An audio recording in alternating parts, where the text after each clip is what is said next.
What if the world you know could shift overnight, quietly, subtly, without warning? Not with a flash of light or a tear in the sky, but with something far smaller. A bedsheet that feels unfamiliar.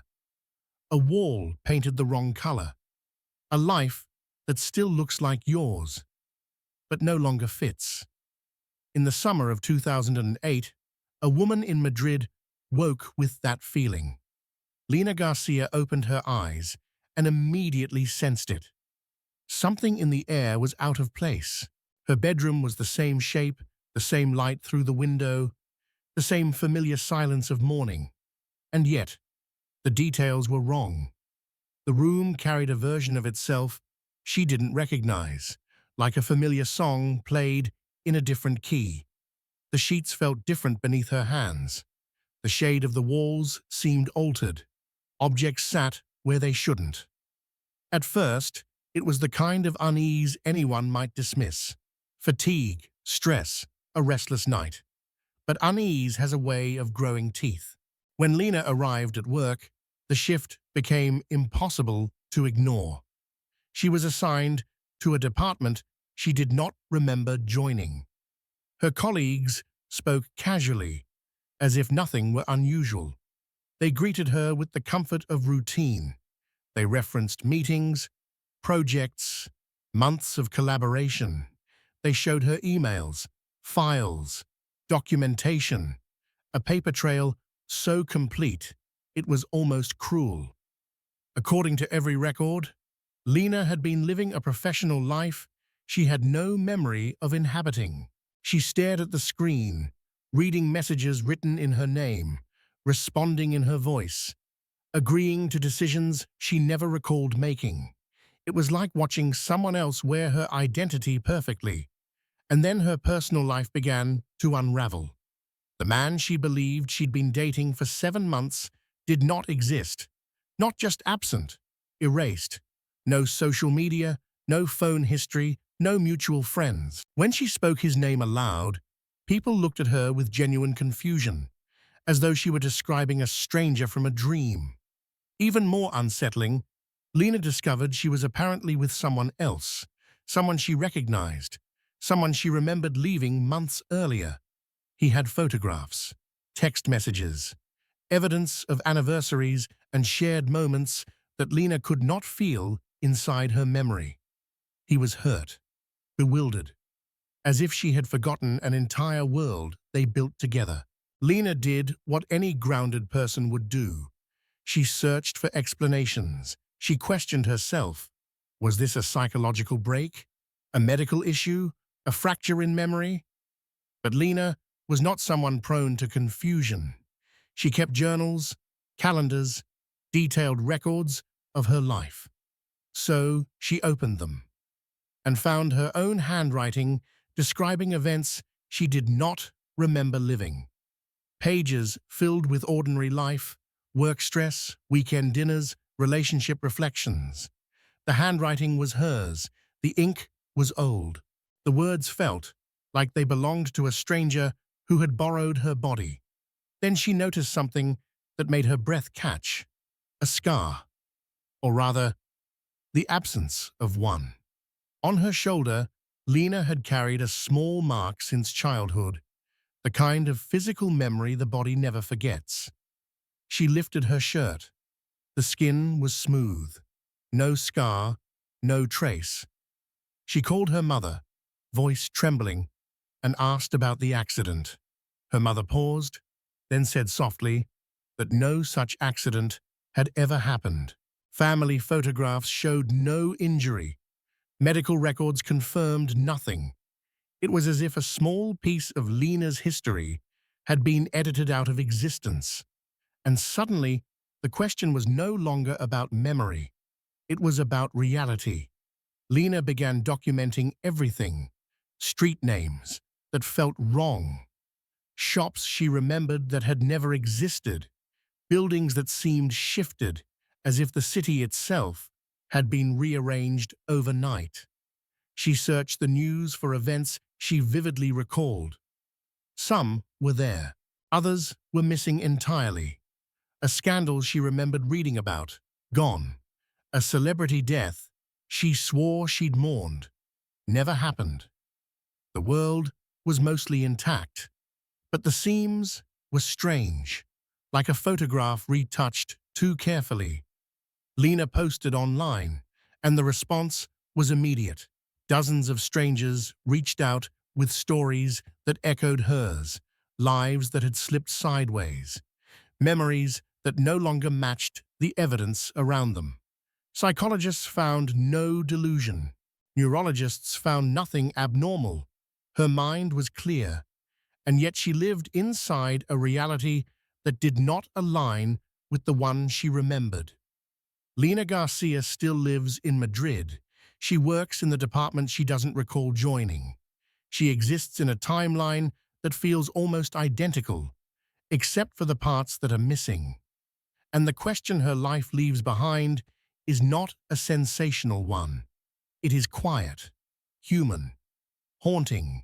If memory is the map we use to navigate existence, what happens when the map no longer matches the terrain? And how would we ever know if we were the ones who moved? Or if the world did? It started with a single photograph. Familiar faces, unfamiliar memories. Carol Chase Malini was sorting through family albums in 1997 when she found it. A wedding photo. Her wedding. Except it wasn't. The woman in the photograph wore her face, stood beside the man she had married, smiled at a crowd of loved ones she recognized. And yet, everything was wrong. The dress was not the simple gown Carol remembered wearing. The venue was grand and elaborate, not the small church where she swore she had exchanged vows. Hundreds of guests filled the frame, guests she didn't recall inviting. It looked like a memory she should have had, but it wasn't hers. She laughed at first, assuming it was misfiled. A cousin's wedding, maybe. A look-alike. A mix-up. Until she looked closer. There, in the front row, were her parents, dressed in clothes they'd described wearing to her wedding. There was her sister, in a lavender gown, the one she'd never seen before. Every face matched. Every detail contradicted her memory. Carol showed the photo to her husband. He smiled, nostalgic. That was a beautiful day, he said. He remembered it vividly. The ornate venue, the floral arrangements, the toast his best man gave, the issue with the sound system. She stared at him in disbelief. None of that had happened. Not in her mind. She called her parents. They remembered the big wedding. So did her sister. She dug deeper, needing proof that her version of events existed. Instead, she found more dissonance. Her sister still had the bridesmaid's dress, the one from the photo. The venue still had archived records, payment receipts in Carol's handwriting, correspondence about menu options, seating charts, contracts, all matched the wedding she didn't remember planning. Every record pointed to a single truth. The wedding had happened as everyone else remembered it, just not as she did. Carol found her own wedding dress in storage. Not the modest gown she recalled choosing, but the elaborate one from the photograph. It fit perfectly. The hem carried faint wine stains.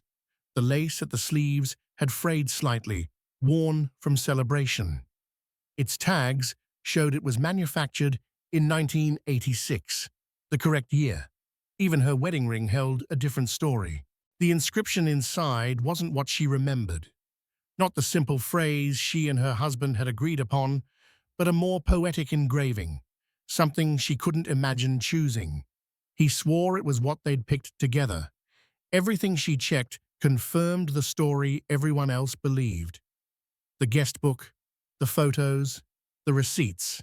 Her journal from that year, written in her own hand, described planning a large wedding she had no memory of organizing. Carol began to question her own mind. Doctors tested her memory. It was sound. Psychological evaluations found no disorder.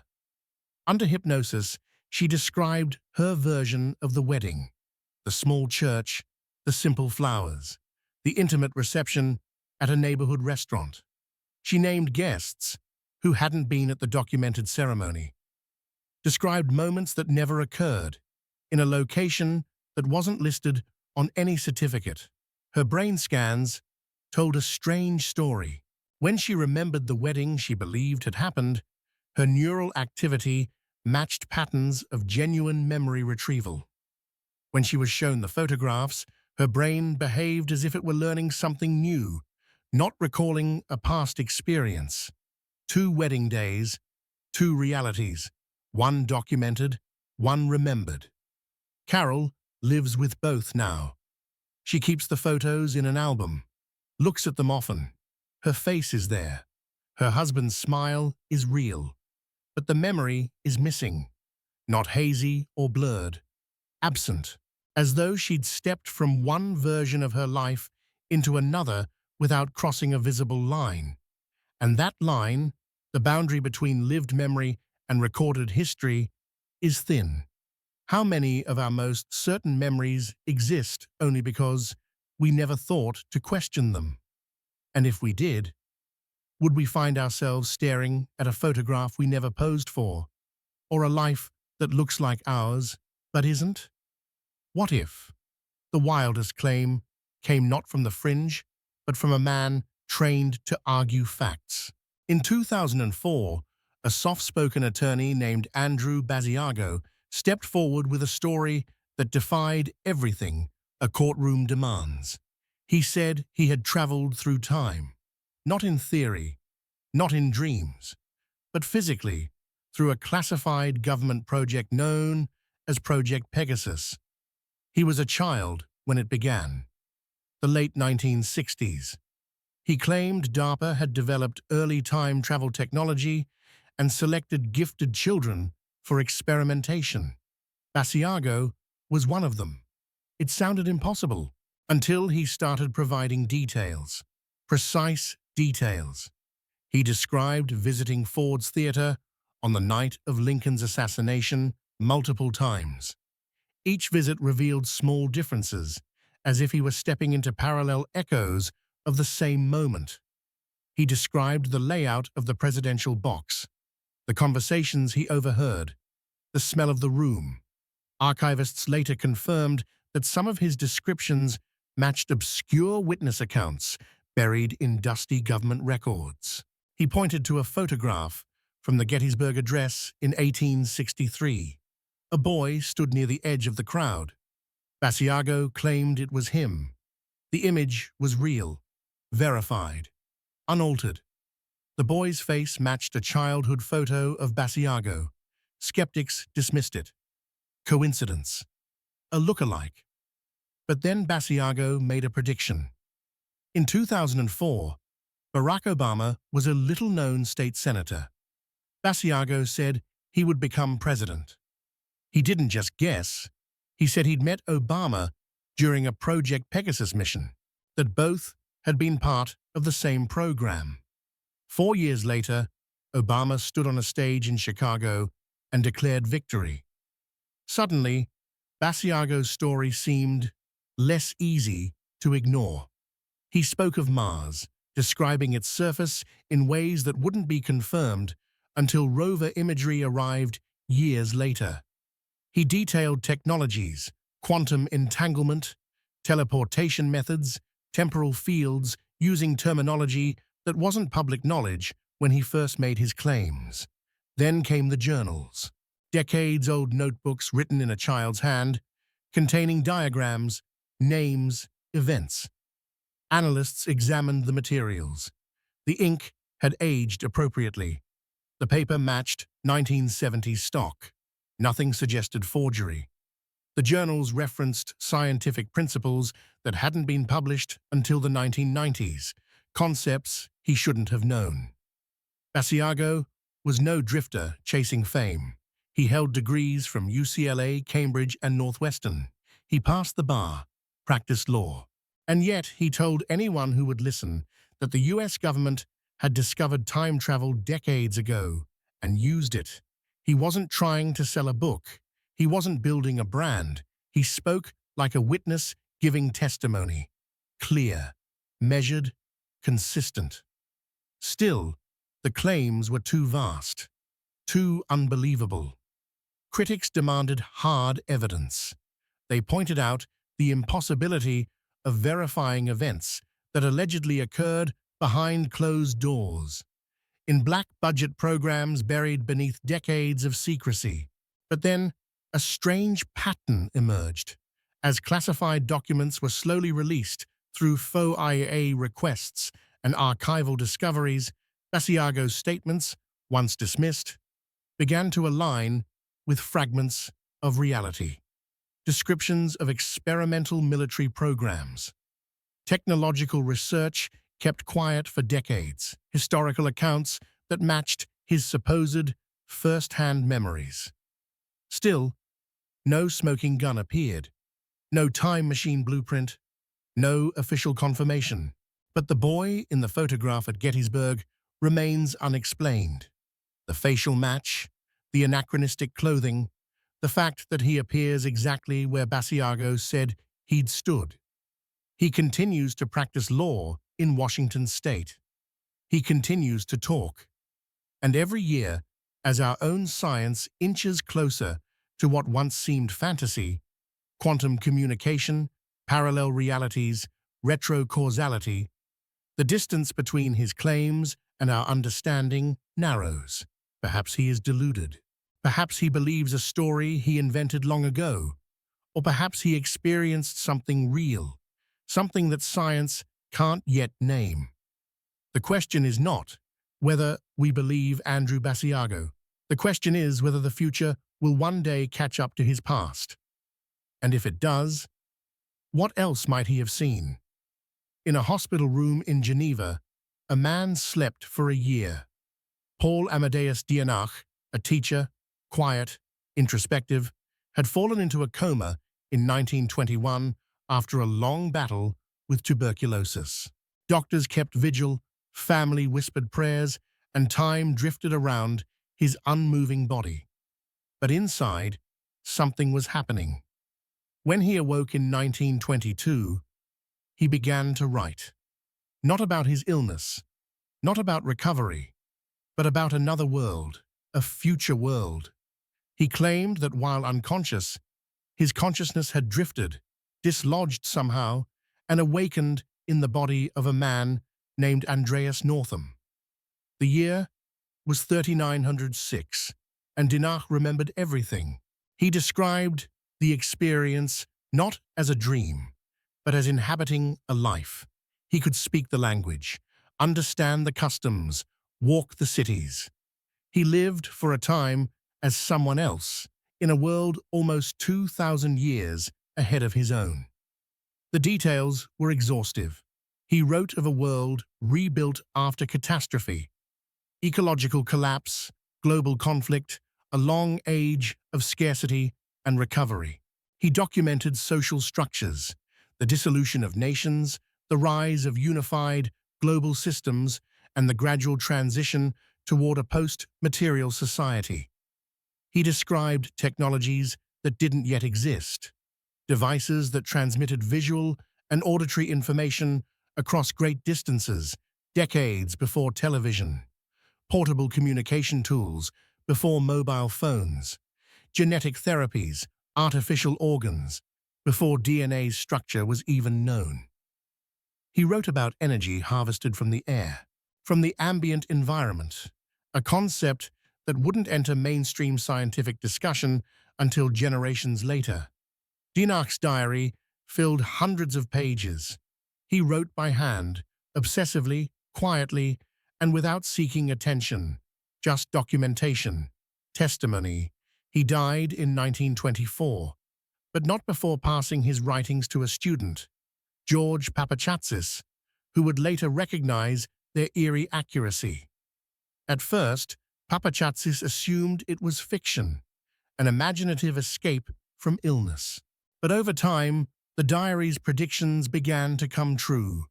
Descriptions of World War II, decades before it happened. Social movements, cultural shifts, space exploration, the timing, the tone, the precision.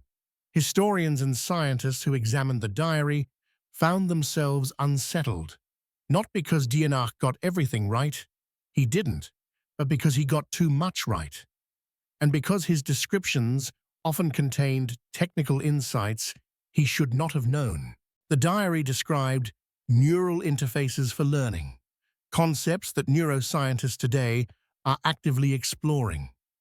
He spoke of humanity's evolution, not just technologically, but spiritually, toward collective awareness, toward a shift in perception that transcended time-bound thought. Some dismissed it as an elaborate hallucination. Others weren't so sure. The materials have been verified. The ink, the paper, the language, all consistent with early 1920s Europe. No evidence of revision or tampering. No signs of modern intrusion. Just a quiet man, dying of illness, who claimed to have lived another life far into the future and returned to write it down. The diary remains preserved in Greece, hundreds of pages, unpublished for decades, studied by those who wonder not whether it's true, but whether it could be. If time is not linear, if consciousness is not bound by the body, then perhaps Paul Dienach did not dream the future. Perhaps he visited it and left us a message in the only way he could, not to convince, but to warn, to wonder, to remind us that the seeds of tomorrow are planted in the quiet corners of today, and that memory, in the end, may flow in more than one direction. A bee's nest, a pattern in nature, and a platform that shouldn't have flown. In the remote Siberian wilderness of the 1990s, Russian entomologist Viktor Grebennikov was studying insect behavior, specifically the geometric patterns of bees' honeycombs, when he stumbled upon something that would alter the course of his life. He wasn't looking for the impossible, but the impossible found him. While examining the shell structures of certain insects, Grebennikov experienced dizziness, disorientation, and almost gravitational unease. At first, he thought it was exhaustion, but the symptoms always returned, always around specific geometric forms. It was as if something in those shapes pushed back. He began experimenting. He isolated the structures, arranged them into specific patterns, and noticed the effect intensified. Objects would tremble. Dust would drift upward. Insects behaved erratically. So he built something. Using natural materials, wood, resin, the shells of chitinous insects, he constructed a small platform according to the principles he believed he had uncovered. And then, Grebennikov claimed, he flew, not lifted by wind or fuel, but repelled, subtly, quietly, from the earth. He described the sensation as profoundly strange, a disconnect from weight, a thinning of the air around him, vision blurred at the edges. Time itself, he said, seemed to shift. The device, he claimed, bent space and gravity using nothing but geometry and nature. Photos show a simple contraption, nothing remarkable. But those who saw it, or said they did, spoke of hovering, of impossible movement, of a man in the sky without sound or thrust.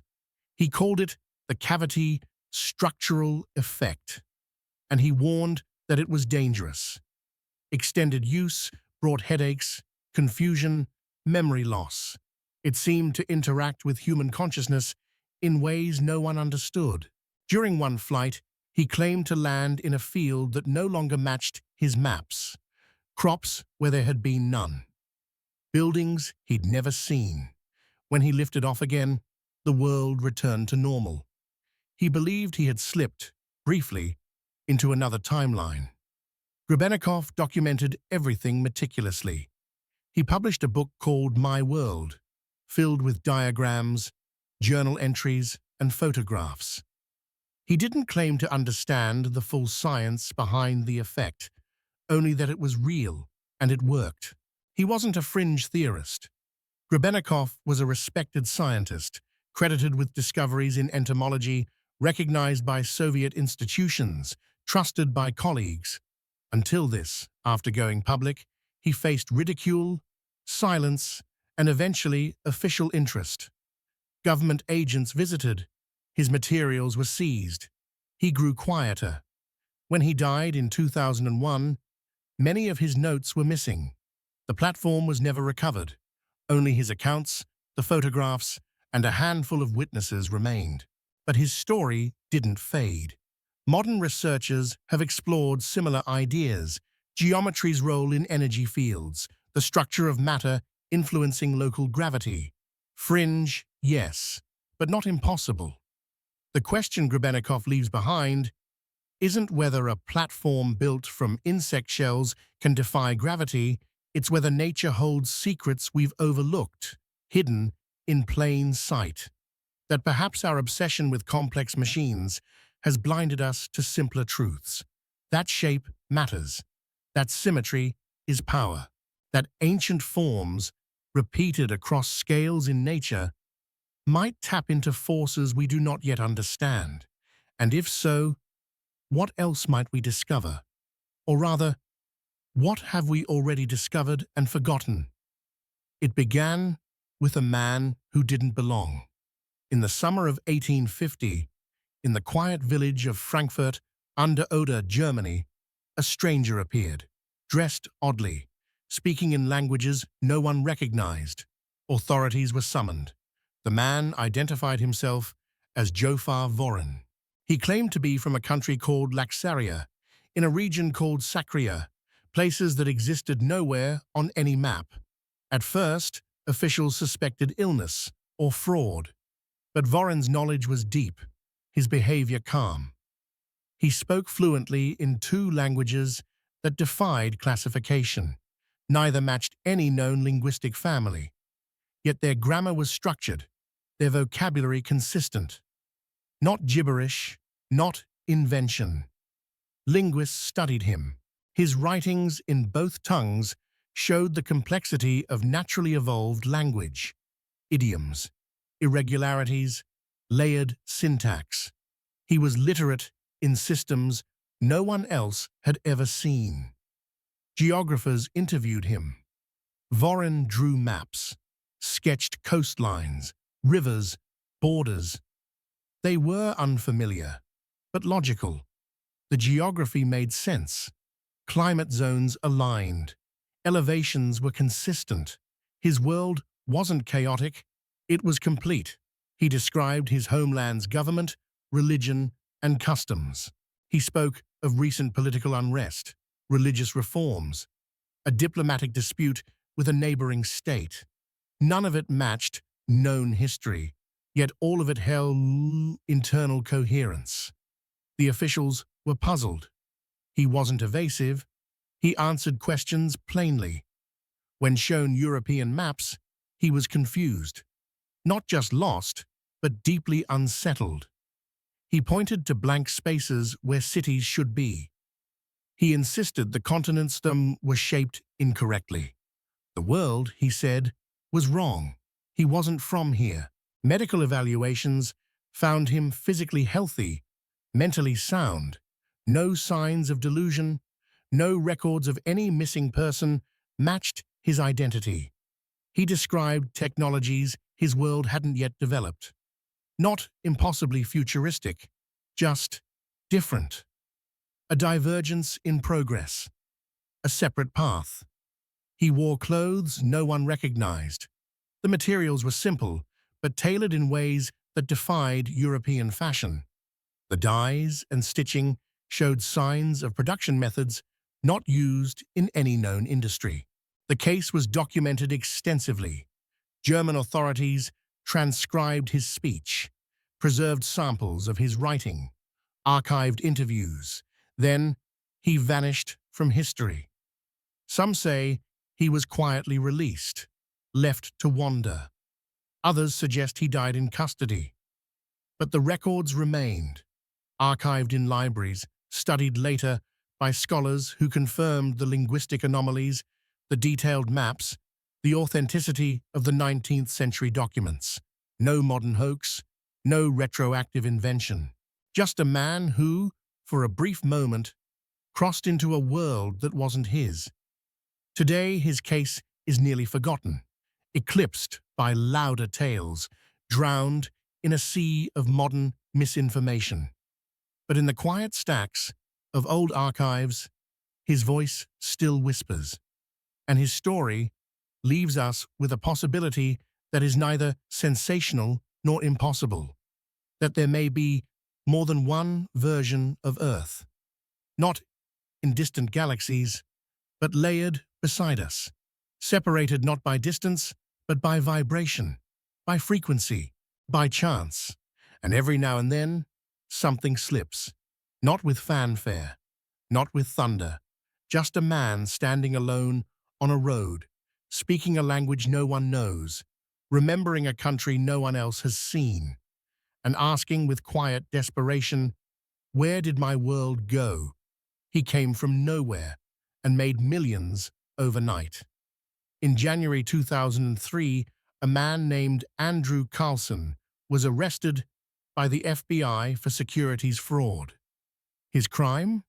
Turning an initial investment of $800 into over $350 million in just 2 weeks. 126 consecutive high-risk trades, every single one profitable.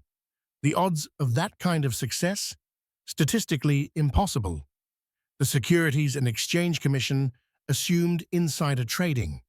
But Carlson had a different explanation. He said he was from the year 2256. At first, investigators laughed. Then he started talking. Carlson described upcoming market shifts in precise detail, predicted mergers that hadn't been announced, warned of stock collapses days before they occurred, provided information about corporate decisions still sealed behind closed doors. And he offered more. He claimed he knew the whereabouts of Osama bin Laden, said he could provide the cure for AIDS, even explained the underlying science behind time travel, offering technical terminology that baffled physicists and engineers alike. The FBI report, later sealed, stated that his knowledge appeared disturbingly plausible. He was held for questioning. That's when things got stranger. No records of his identity existed before December 2002. No social security match, no birth certificate, no educational history, nothing. Fingerprints didn't match any known individual. It was as if Andrew Carlson had simply appeared. He requested a deal, asylum in exchange for secrets of the future. When denied, he smiled, saying he understood. "You're not ready," he reportedly told his interrogators. Then he vanished. On the day of his scheduled court appearance, surveillance footage captured Carlson walking into a New York courthouse. He never walked out. Security cameras at every exit showed nothing. No sign of escape, no footage of him leaving by any means. His attorney never arrived. The case file was closed quietly. Rumors spread that he'd been taken by a government agency, that he'd returned to his time, that the entire story was an elaborate hoax. And yet, the trades were real, the profits verifiable. The financial records showed a person or entity making decisions with knowledge that should not have been available, across unrelated sectors, across shifting markets. After the incident, a small number of journalists investigated. One found that a Tokyo Stock Exchange video from 2005 showed a man identical to Carlson. Facial recognition software gave a 96% match. But the man in the footage was never identified. Carlson's apartment, searched after his disappearance, contained unusual equipment, devices with unknown circuitry, emitting faint but measurable electromagnetic pulses. One appeared to generate localized time dilation effects, though no one could explain how. The materials vanished into private research archives, and Carlson faded into myth. Today, his name circulates in whispers, on forums, in podcasts, in speculative documentaries. Most dismiss him. Too strange, too perfect. But the deeper you look, the more unsettling the silence becomes. Why did the records vanish? Why did no mainstream outlet follow up? Why does no one talk about the money? The $350 million that changed hands in less than a fortnight, never fully recovered, never claimed? The Carlson case is not about proving time travel. It is about something more delicate. It is about the edges of possibility, where the improbable meets the unexplained, where one man, for 2 weeks, seemed to operate with knowledge from somewhere else. And whether he came from the future or merely touched it briefly, he left behind a question that still lingers in financial archives and sealed court files. If time can be walked like a corridor, who else might have already passed through? Versailles has always been a place of memory, of symmetry, of ghosts. In 1901, two English academics, Charlotte Moberly and Eleanor Jourdain, visited the famed gardens on a warm August afternoon. They walked slowly, taking in the scenery, discussing history. Then something shifted. The air felt heavier. The light changed, flattened, dull.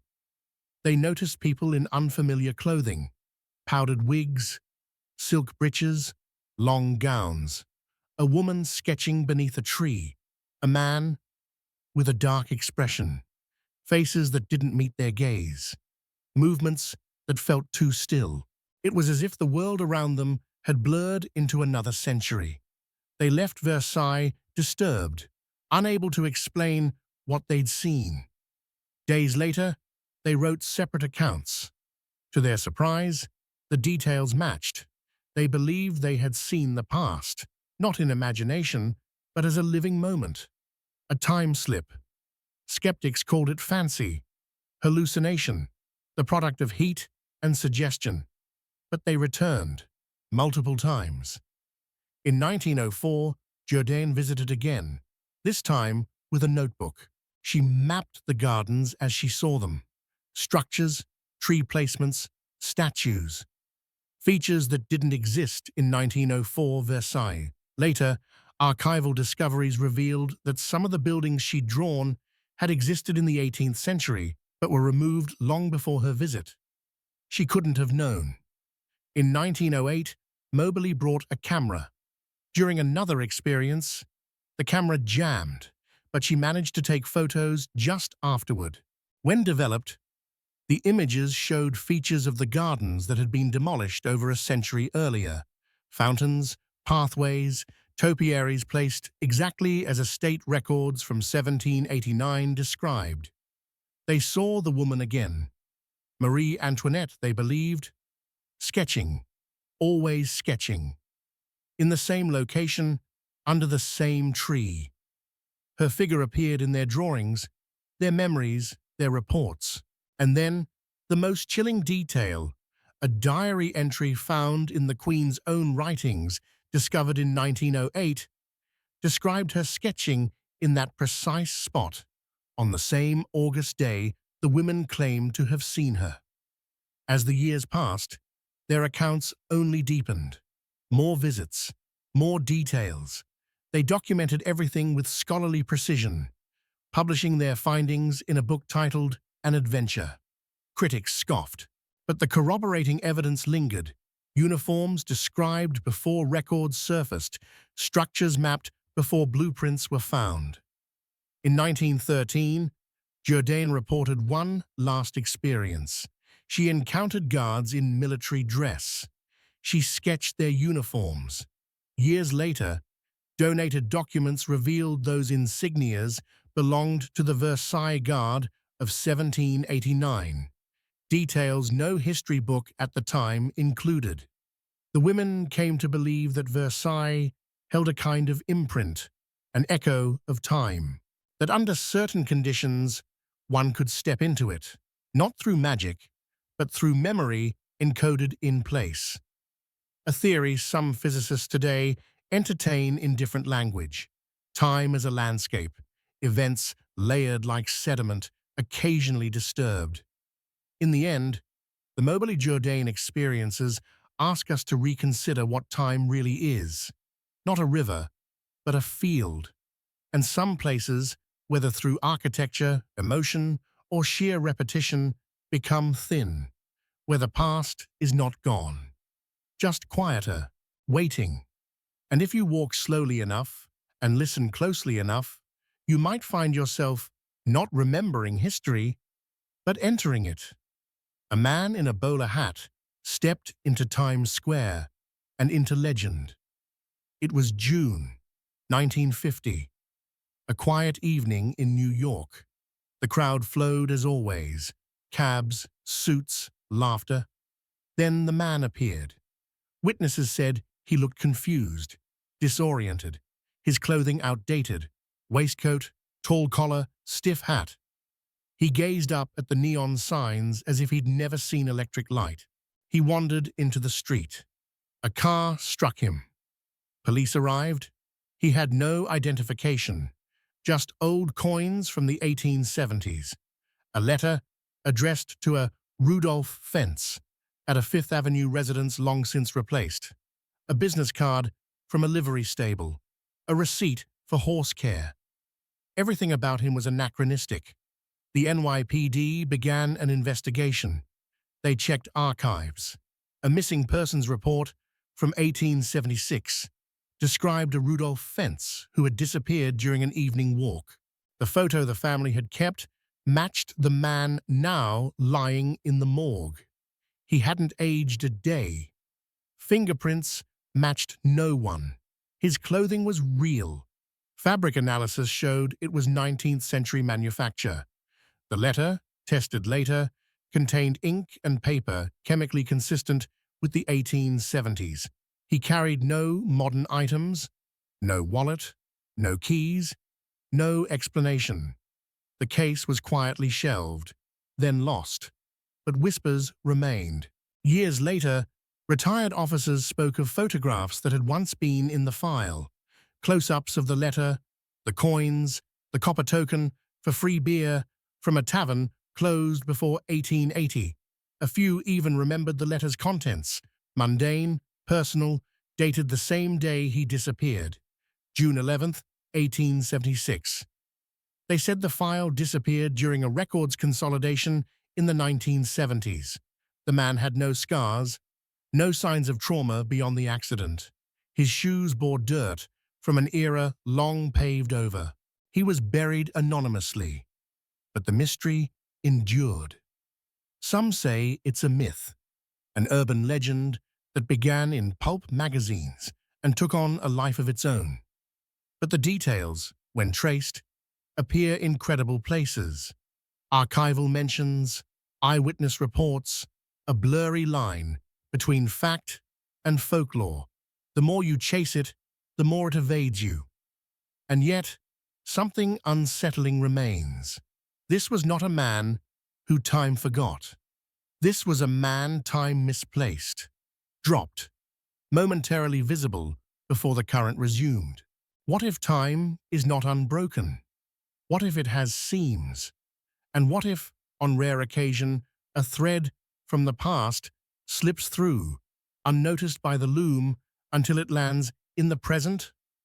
Rudolph Fentz never saw a skyscraper, never heard jazz or radio or the rumble of a subway.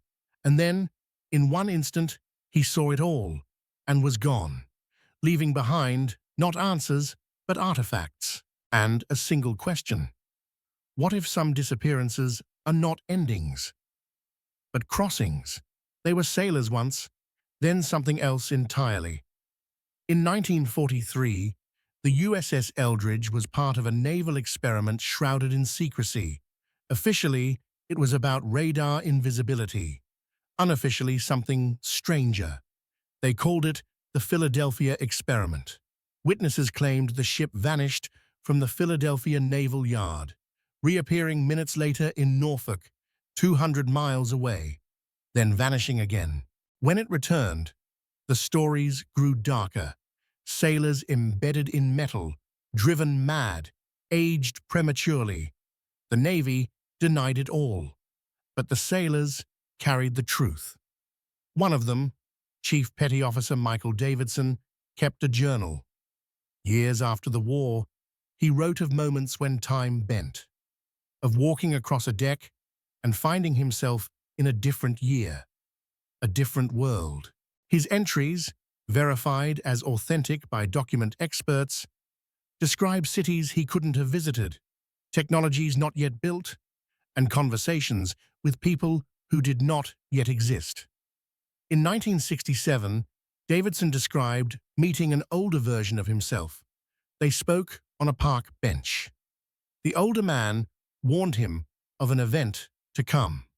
Years later, Davidson lived that moment from the other side, watching his younger self arrive, startled and afraid. He wrote, "Time is not linear. It folds, and sometimes we fall into the creases." He wasn't alone. Seaman James Curtis wrote letters to family describing shifts in reality, small changes that no one else noticed. Newspaper headlines he remembered differently, buildings in the wrong place. Then there was Robert Farnsworth. He vanished in 1947, reappeared in 1953. Same clothes, same dog tags, no awareness that 6 years had passed. But he had aged, his body 6 years older, his mind unaware. Medical officers were baffled. No trauma, no explanation. Dr. Franklin Reno, a Navy psychiatrist, documented cases inconsistent with known psychological models. His notes, later declassified, speak of sailors with knowledge of future events, of men describing medical technologies that hadn't been invented. Some seemed to flicker, present one moment, absent the next.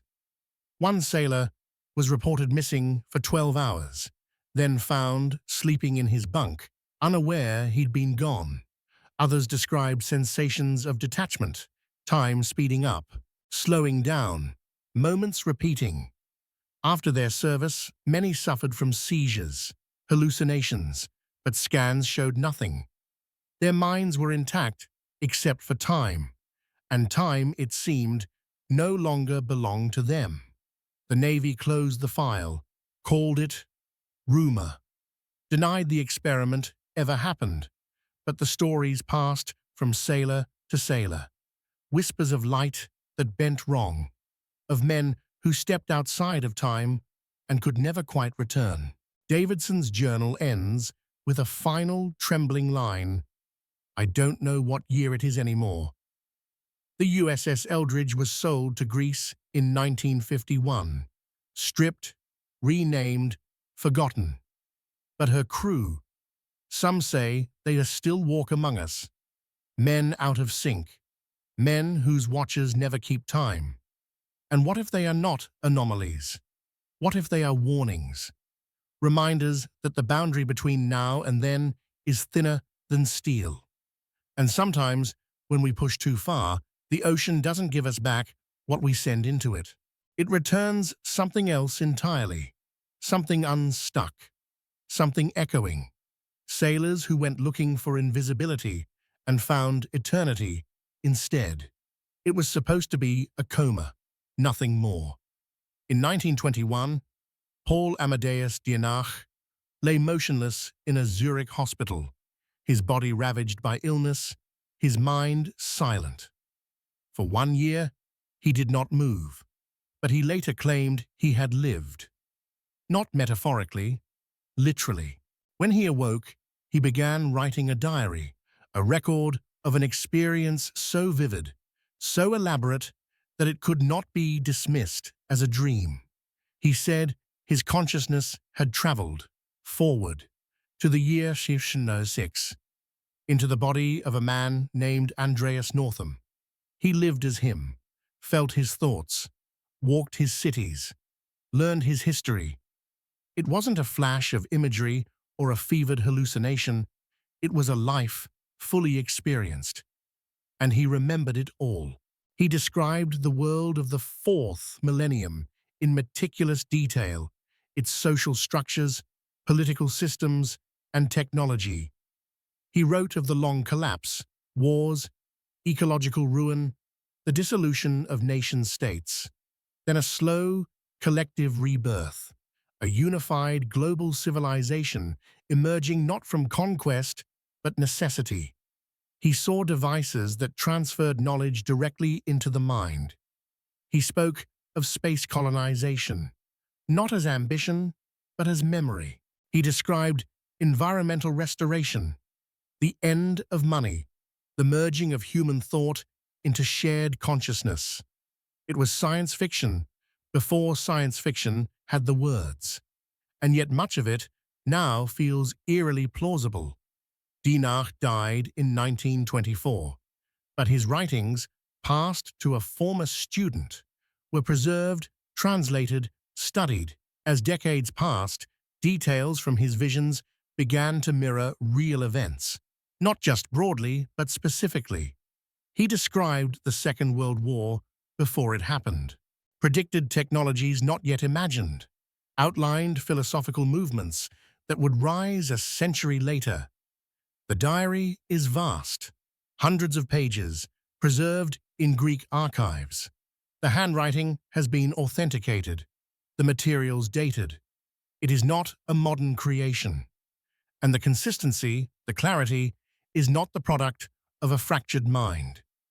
If it is fiction, it is the most prescient fiction ever penned. If it is hallucination, it is a hallucination that predicts the future. And if it is real, then Dinah is the first known traveler not of body, but of consciousness. A pioneer, not of space, but of time's deeper layers. His writings contain no arrogance, no demands for belief, only a quiet urgency, a sense that what he saw was not fate, but warning, that humanity has paths, and some are dark. He did not claim to be special. He was, by all accounts, a modest teacher, a quiet man, not seeking attention, but he returned with a map, a possible tomorrow. And whether you believe he saw it or simply imagined it, the result is the same. He gave us a vision, not of flying cars or silver cities, but of responsibility, of resilience, of what happens when we choose cooperation over chaos. What if time isn't something we move through? What if it's something that listens? And what if, once in a while, it lets someone see ahead, not to impress, but to prepare? Not all timelines are lost. Some are misplaced. Carol Chase McElhaney was driving through Riverside, California in 2006 when something felt wrong. It was the town she had grown up in. Same street names, same layout, but it wasn't right. The houses were off, architecture slightly unfamiliar. Shops she remembered were missing.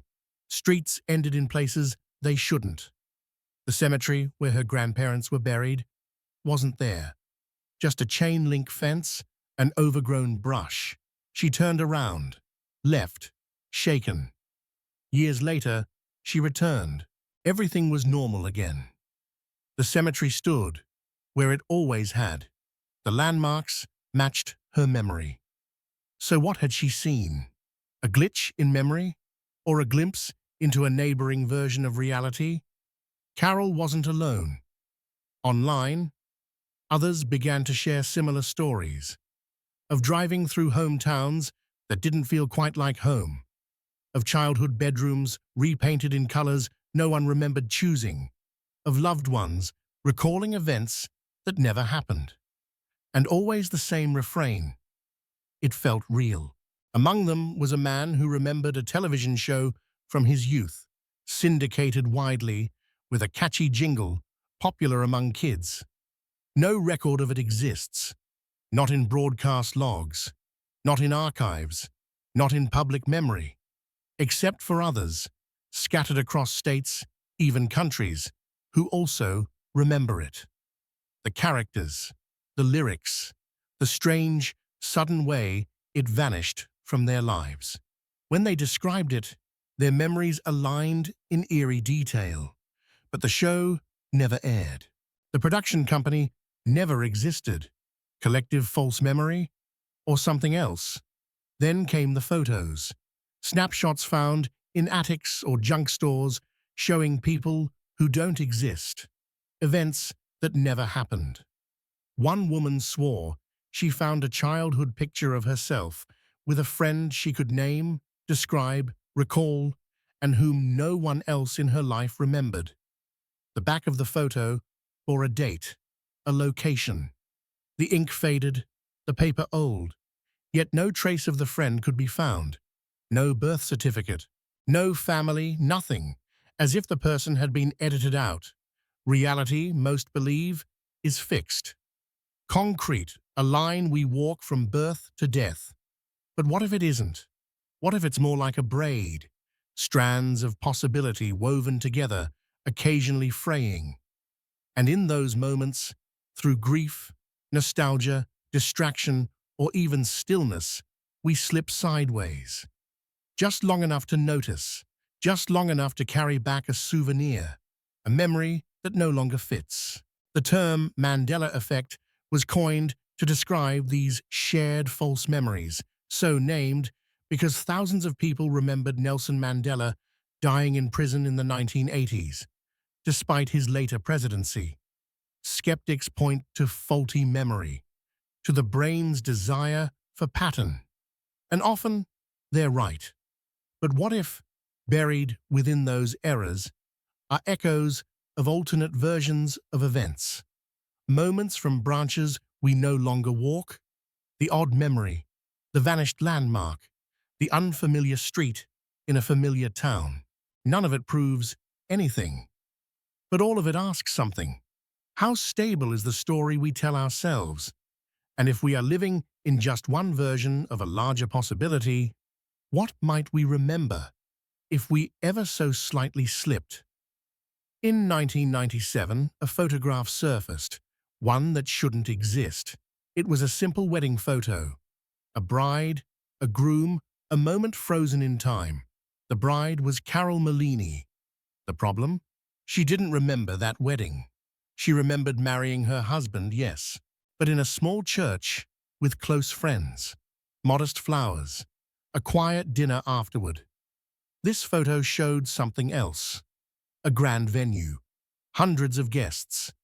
An ornate dress she swore she'd never worn. At first, she assumed it was mislabeled. A cousin's wedding, maybe. But every face was right. Her parents, her sister, her husband, even distant relatives, right where they should be. Everyone else remembered it. Her husband recalled the toast. Her sister had the bridesmaid dress. Her parents remembered the venue. Carol, somehow, did not. She searched for evidence of the wedding she remembered. Found none. Receipts, photographs, correspondence, all pointed to the large, formal ceremony. Even her own journals from the time, written in her handwriting, detailed planning the grand event. Her wedding dress, the one from the photo, was tucked away in storage. It fit. It had been worn once. The hem was frayed, just as she might have expected, had she remembered dancing. The inscription on her wedding ring didn't match her memory either. Under hypnosis, Carol described the wedding she believed had occurred. Different church, different guests, different vows. She described it with vivid clarity. Researchers scanned her brain during these sessions. The activity matched genuine memory retrieval, not fabrication. When she tried to recall the documented wedding, her brain showed signs of learning new information, not accessing lived experience. Two complete histories. One lived, one recorded. Which one was real, or were they both? Carol lives with the contradiction, a dual timeline stitched into a single life. The photos, The video footage, the guest lists, all align. But so does her unwavering memory of another day, another ceremony never shared. She is not alone. Others have come forward with similar fractures, events that seem to split across realities. A child who remembers growing up in a house that, according to parents, they never lived in. A man who recalls his daughter's birth happening in a different hospital, under different circumstances, details that no one else remembers. These are not vague impressions. They are full memories, with emotional weight, sensory detail, and the strange loneliness of being the only one who remembers them. What do we do with these echoes? Dismiss them? Diagnose them? Or consider that memory may not only be a recording device, but a compass, one that occasionally points to places we can't quite reach. Perhaps memory holds more than just the past. Perhaps it holds the paths not taken, the worlds that almost were. And in rare moments, through grief, love, fear, or even joy, we find ourselves caught between them. Not by choice, but by proximity, standing at the edge of what was, what is, and what might have been. Looking at a photograph, recognizing everyone, and realizing you don't belong in the picture. What if we're all time travelers, but only in one direction? From the moment we're born, we move forward day by day, chained to the arrow of time. We measure our lives in minutes, milestones, memories. We trust the past as fixed, the future as open, and the present as our only point of contact. But the stories you've just heard suggest something else. That time may be layered, not linear. That memory might not be the echo of experience, but a doorway into something deeper. We followed the footsteps of those who remember lives they never lived. People who woke to find themselves in worlds almost identical to their own until they looked closer. A woman in Madrid whose journals contradicted her reality. A teacher who wrote of the fourth millennium as if he'd walked its streets. A lawyer who stood in 1865 and 2004, within the same lifetime. Photographs that defy logic. Weddings no one can forget except the bride. Strangers from countries that never existed. And time slips that echo through naval experiments, Parisian gardens, and small-town streets. None of these stories offer absolute proof. There are no blueprints, no machines, no final answers. But each leaves behind a pattern, a shape cut from the fabric of certainty. And that shape suggests a truth far older than science, whispered in mythology, intuited in dreams. That time is not what we think it is. Perhaps it bends. Perhaps it branches. Perhaps every decision, every heartbeat, every flicker of thought nudges us into another thread, one we don't notice until the moment breaks, and we see it. A shadow of another world, another self, just for a moment. The people in these stories weren't trying to escape the present. They were trying to return to a past that no longer existed, or prove that the future had already brushed against them. Some succeeded in finding fragments. Most were left with questions, not loud ones, not grand, but quiet, human questions that linger like fog. If your life changed overnight and no one else noticed, would you doubt yourself? If you remembered something no one else did, would you speak up? And if you woke tomorrow in a world that was almost right, but not quite, would you even know? These are not stories of science fiction. They are stories of memory, of perception, of the fragile lines that hold our identity together. And maybe, in the end, that's what time truly is. Not a clock on the wall, but a story we tell ourselves. A story that changes when we dare to listen to the parts that no longer fit. So ask yourself, quietly, what do you remember that no one else does? What have you forgotten that never should have faded? And if time is not a straight path, then maybe, just maybe, we've all been somewhere else before and carried a piece of it home without even knowing.